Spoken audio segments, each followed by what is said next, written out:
Muy buenos días. Mi nombre es Jesús Canales, ya como todos saben. El día de hoy vamos a exponer un tema muy importante a lo largo de todo el derecho, que es el tema de la teoría de la prueba, ¿no? Y de forma previa a desarrollar este concepto teórico, debo hacer algunos antecedentes. Doctora, no sé si puede pasar a la siguiente diapositiva. Doctora Ingrid. Doctora Ingrid, ¿puede pasar a la siguiente diapositiva? Sí, un Bueno, minuto. No, ya bueno, igual comento el antecedente. ¿Qué es lo que pasa? Al nivel de teóricos del derecho, siempre ha habido una discusión si el derecho es una ciencia o no. Quizás antes esto era mucho más polémico, pero hoy en día ya se está uniformizando, ¿no? Y, por ejemplo, hoy en día ya todos, por ejemplo, sabemos temas como la teoría del delito, la teoría de la prueba que vamos a exponer, o la teoría general del proceso, ¿no? Pero antes, estoy hablando de unos 20 años atrás, estos temas estaban en discusión. Incluso hoy en día todavía hay gente que persiste en ello, ¿no? Algunos sectores de la doctrina, ¿no? Por ejemplo, ¿cómo podemos comparar el derecho peruano con el derecho árabe, ¿no? Son totalmente distintos, ¿no? Entonces, porque cuando hablamos de cientificar algo es porque estamos aplicando reglas comunes a cada uno de ellos, ¿no? Eso sería aplicar reglas racionales, ¿no? Es por eso que todavía existe una minoría de autores, pero hoy en día ya se está de alguna forma uniformizando, ¿no? Y la teoría de la prueba forma parte de estos tratadistas teóricos del derecho que han buscado la forma de uniformizar ello, ¿no? Con reglas, ¿no? Por eso paso a lo siguiente. Doctora, la siguiente diapositiva, por favor.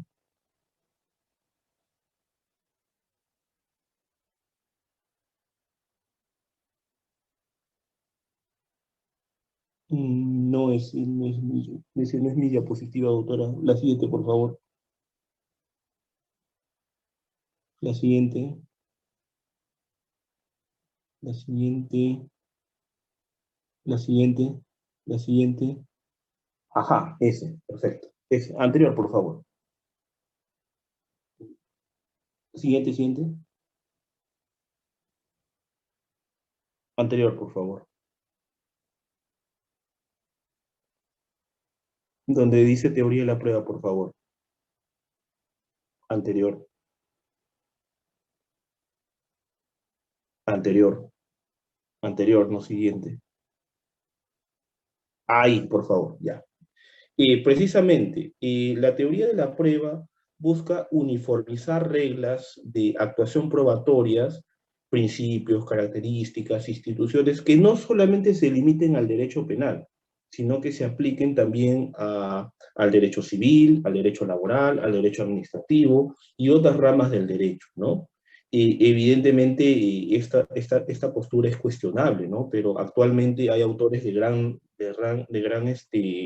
digamos, trascendencia jurídica, como por ejemplo tenemos a Michele Tarufo, a Davis Echandía, Eduardo Couture, Francesco Carneluti, quien inició prácticamente todo esto, y el mexicano José Ovalo Favela, entre otros. Ellos postulan esta tesis, ¿no? Pero obviamente todavía existe cierta crítica si se mantiene o no esta prueba, porque veamos ustedes, ¿no? Por ejemplo, el proceso civil dista mucho del proceso penal, ¿no? En el proceso civil rige lo que se conoce como el principio dispositivo, y en cambio en el proceso penal todavía se persiste lo que es el tema de los rasgos inquisitoriales en algunos ordenamientos, ¿no?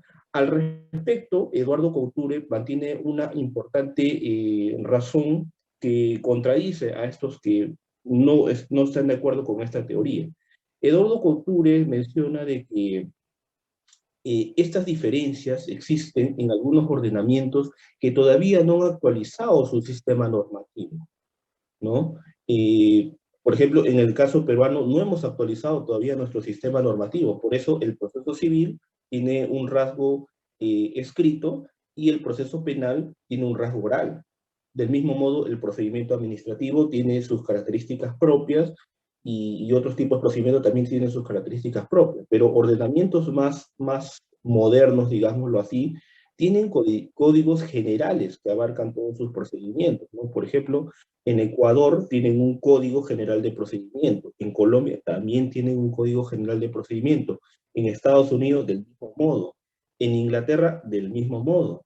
No he averiguado otros ordenamientos, pero imagino que esa es la lógica. La lógica es sistematizar todo para no evitar todo ese, digamos, ese dilema, ¿no? Por ejemplo, ese dilema lo sufrimos nosotros, ¿no? Si tú eres especialista en procesal penal, un poco difícil que te desempeñes en otra rama del derecho porque tienes que conocer sus reglas específicas, ¿no? Pero si tuviésemos unas reglas generales para todos los procedimientos, todo sería mejor, sobre todo para el ciudadano, para que pueda comprender al abogado, ¿no? Que muchas veces no entiende toda esta terminología jurídica, ¿no? Ya. Habiendo definido lo que es la teoría de la prueba, voy al tema de lo que es la prueba en sí, ¿no? Doctora, ¿puede ir a la diapositiva donde está ese concepto, por favor? Siguiente. Ahí, por favor, deténgase, no se mueva. Ya, perfecto, perfecto. Ya, ok. Ya. Hay que partir de acá de un tema, un punto bien crítico, ¿no? La prueba, hay un concepto amplio y hay un concepto jurídico, porque el concepto de prueba abarca más allá del campo jurídico. La prueba, por ejemplo, lo utilizamos en el método científico para probar la hipótesis que vamos a demostrar a través del mismo. Del mismo modo, otros campos también utilizan la palabra prueba, pero en el campo jurídico, cuando hablamos ya exactamente del término prueba judicial, nos estamos restringiendo a cómo las partes utilizan mecanismos legales para acreditar su pretensión al interior de una litis, ¿no? Esto se aplica en cualquier contexto, ¿no? Controversia civil, penal, laboral, administrativo, X. ¿Ya? Ahora, sí, precisamente, esta es la definición que acabo de dar, es la de Eduardo Couture, exacto, el uruguayo Eduardo Couture, quien recomiendo su lectura, porque es muy clara al explicar todos estos conceptos, el tema histórico, y de por sí muy interesante, ¿no? Incluso Eduardo Couture menciona, ya que está bien, nosotros tenemos esta concepción actual de prueba judicial, porque tenemos un conocimiento de lo que es el procedimiento judicial en ese tiempo, ¿no? Pero el concepto de proceso judicial no ha sido lo mismo a lo largo de la historia, ¿no? Él citando a David Echandía, califica que el concepto de prueba ha tenido 4 etapas, ¿no? Una primera etapa que le denomina una fase primitiva, la segunda una etapa mística, y la tercera una etapa legal, y por último una etapa racional, ¿no? Al respecto, por ejemplo, en la etapa mística, podemos guiarnos de las ordalías. Por ejemplo, un ejemplo de la ordalía era, por ejemplo, a un supuesto delincuente se le daba veneno y si el delincuente soportaba el veneno, era una prueba de que Dios lo ayudaba porque era inocente. Entonces, si soportaba ese maltrato, en ese proceso judicial de ese momento, era considerado inocente. Fíjense de ese tipo de racionalidad, ¿no? Y luego viene el tema de la prueba legal. Eso surge con la Revolución Francesa, ¿no? Pero eso ha sido enormemente superado pues con la etapa racional que hoy en día estamos en boga, porque el juez, tanto en el civil law como en el common law, para dictar una sentencia tiene que guiarse de su sentido común y de su razonamiento, ¿no? Claro que eso a veces eso es a veces un poco criticado, ¿no? Al menos nosotros tenemos digamos, la ventaja de que podemos observar el razonamiento del juez a través de la motivación. El común no tienen eso, ¿no? Pero también confía más en su sistema de justicia. Y eso es un tema cultural, ¿no? Y asimismo, Eduardo Couture hace la precisión de que si bien este ha sido el desarrollo de la prueba judicial prácticamente en Europa, pero la concepción moderna de prueba ha partido primigeniamente de la Grecia antigua, porque a pesar de que la Grecia antigua fue antes de la Edad Media, ha tenido concepciones que hoy en día se siguen utilizando. Por ejemplo, a ver, ¿no? Por ejemplo, ya en la antigua Roma, antigua Grecia, existía lo que era la carga de la prueba. Solo en casos especiales se le permitía al juez tener iniciativa para decretarlas y practicarlas de oficio. El medio principal de prueba era el testimonio, los documentos y los juramentos, entre otras cosas, ¿no? Eso lo podemos destacar por las obras de Aristóteles, también cuando Justineo sistematizó todo su sistema de reglas en el Corpus Juris. Entonces, de verdad es revolucionario, y hoy en día, por eso todas las facultades de Derecho enseñan Derecho romano, ¿no? Y no es que sea por un tema caprichoso, sino que la historia del derecho se atrasó en la Edad Media, y hoy en día vivimos hoy esa continuación, ¿no? Ya. Doctora, la siguiente diapositiva, por favor. Ya. Ahora, en este punto, la teoría de la prueba, todos los autores coinciden en ello. ¿Cuál es el objeto de la prueba? El objeto de la prueba son los hechos. Ya. Pero ¿todos los hechos van a ser objeto de prueba? No. Por eso hay que hacer esta diferenciación, ¿no? ¿Y qué es lo que se tiene que probar en un proceso judicial? Lo que se tiene que probar básicamente son los hechos controvertidos. Los hechos controvertidos es aquello que yo propongo y la otra parte se niega. Entonces el juez tiene que dirimir cuál de los dos es el que tiene la razón. Ahora, si yo digo algo y la otra parte no se opone, eso no tiene por qué probarse, ¿ya? Y también se califica que, por ejemplo, si a un caso en concreto yo quiero aplicar el derecho extranjero, también lo tengo que probar. Lo tengo que probar cómo esa parte se relaciona a mi caso en concreto, ¿no? Y también, ya, ahora, en contrapartida, ¿qué hechos no se prueban? Por ejemplo, el derecho nacional, porque se supone que el juez lo conoce. Y los hechos presumidos por ley, ¿no? Eso, ahí tenemos lo que conocemos con la presunción juris et de jure y la presunción juris tanto. La presunción juris et de juris es de que se presume que todo el mundo lo conoce sin prueba en contrario, ¿no? Por ejemplo, el artículo 22 del Código Civil presume que todos conocemos el contenido de lo que contiene el contenido de los registros públicos, ¿no? Cuando no necesariamente es así, pero él lo presume así, ¿no? El juris tantum, es decir, se cree algo a menos que se demuestre lo contrario, ¿no? Eso lo vemos específicamente en el proceso penal. Se presume la inocencia a menos que el fiscal demuestre lo contrario, ¿no? Juris tantum, ¿no? Otro hecho que no se prueba es los hechos notorios, ¿no? Por ejemplo, no voy a demostrar en la resolución de un contrato por caso fortuito el tema de la pandemia COVID-19, porque es algo que lo vemos en las noticias, lo vemos en todos lados, es un tema mundial, no es necesario probarlo. Y por último, los hechos evidentes, ¿no? Lo que se conoce como máximas de la experiencia, ¿no? Ahora, ¿cómo diferenciamos las máximas de la experiencia con el prejuicio que tiene un juez?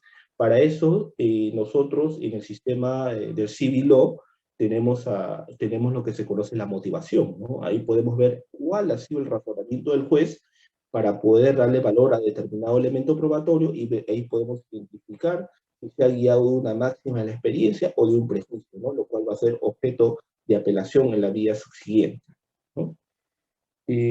Doctora, la siguiente diapositiva, por favor. Ya. Los principios de teoría de la prueba. En el libro de Eduardo Couture menciona 27, y eso que el libro de Eduardo Couture es de hace 10 años. Lamentablemente no he tenido acceso a libros más actualizados. Yo estoy seguro de que han aumentado, ¿no? Pero dentro de los que puedo destacar y los que puedo entender y son aplicables al curso y me llaman la atención, voy a proceder a explicar, ¿no?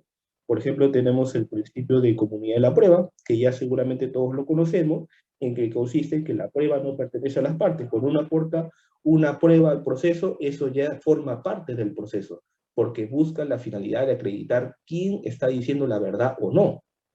¿Entienden? Ya, segundo punto, segundo principio, el principio de la contradicción de la prueba. ¿Eso qué quiere decir? Que la prueba va a ser objeto de contradicción, ¿no? Yo lo propongo, yo digo algo, la otra parte me va a cuestionar, viceversa, la otra parte también proponga algo, yo la voy a contradecir. Y es eso lo que el juez va a poder observar. ¿Eso por qué es importante? Porque, por ejemplo, en el proceso civil, antes, incluso en el proceso penal también en los sistemas más inquisitivos, la convicción que tenía el juez lo hacía a nivel de secreto, ¿me entiende? O sea, no se le daba la oportunidad para que las partes sustenten cuál es el motivo de su prueba o contradigan o en viceversa a la otra parte, ¿no? Antes eso se hacía en silencio, ¿no?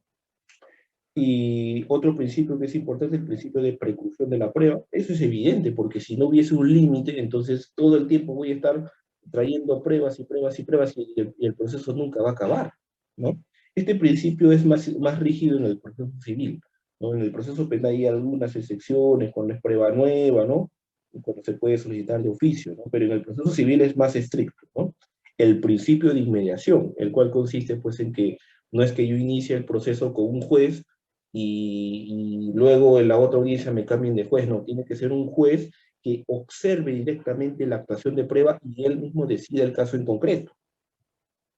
El principio de libertad de prueba, el cual consiste pues en que yo puedo, o sea, tengo la libertad de usar todos los medios probatorios, pero que me permite la ley, claro está, ¿no? No puedo no puedo recurrir a la tortura, ¿no? Por ejemplo, para poder conseguir un elemento que me beneficie, ¿no? O por ejemplo, no sé, conseguir un video de una casa cuando la misma está protegida por el derecho a la propiedad, ¿no? O derecho a la intimidad, ¿no?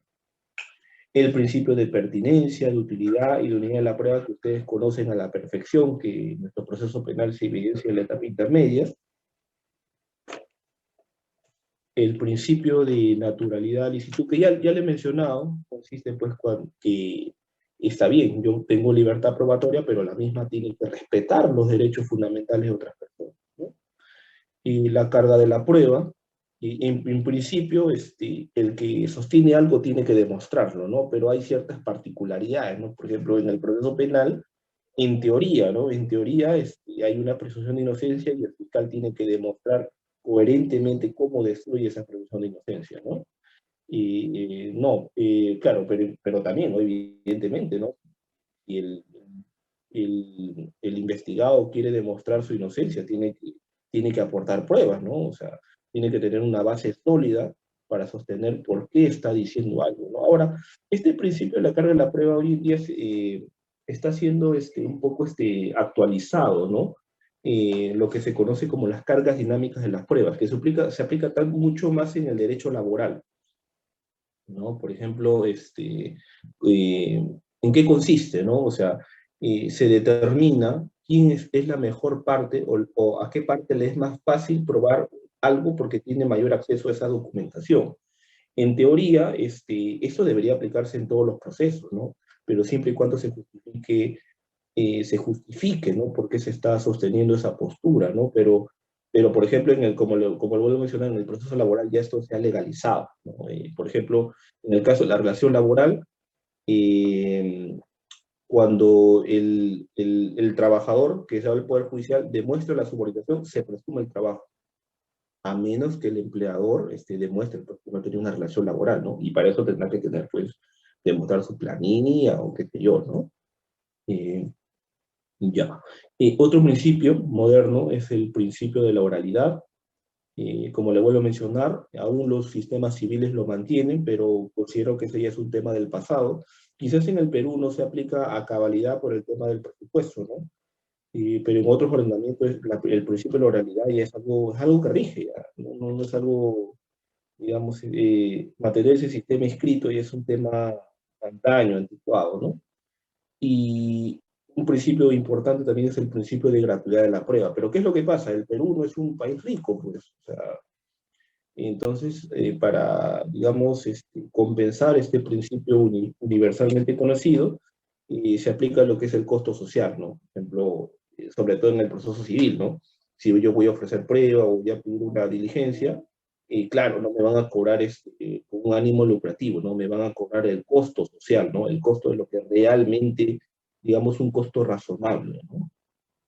Sin perjuicio de que haya partes que soliciten, por ejemplo, hay mecanismos para solicitar el auxilio judicial, ¿no? y ya se exoneran de todos esos gastos, ¿no? Doctora, la siguiente diapositiva, por favor. Ya. Ahora, luego de todos estos conceptos generales, aterrizando al sistema jurídico peruano. Ya, el sistema jurídico peruano no ha regulado en su constitución lo que es el derecho a la prueba, ¿no? Pero en el caso Marcelo Tineo, 10-2002 del Tribunal Constitucional, en una acción de inconstitucionalidad, se mencionó que el derecho a la prueba formaba parte del debido proceso, ¿no? El debido proceso que lo aplicamos en todos los procesos judiciales, que consiste, pues, es un derecho complejo, se compone de varias acápites, ¿no? El derecho a la defensa, el derecho a juez legal, el derecho que me motiva la sentencia, ¿no? Pero una parte de ese gran derecho, que sí está en la Constitución, es el derecho a la prueba. Ahora, ¿cuál es el contenido esencial de este derecho? Esto se logró con la sentencia de Magali Medina Vela, 67-2 de 2005, en donde pues se menciona en el fundamento 15.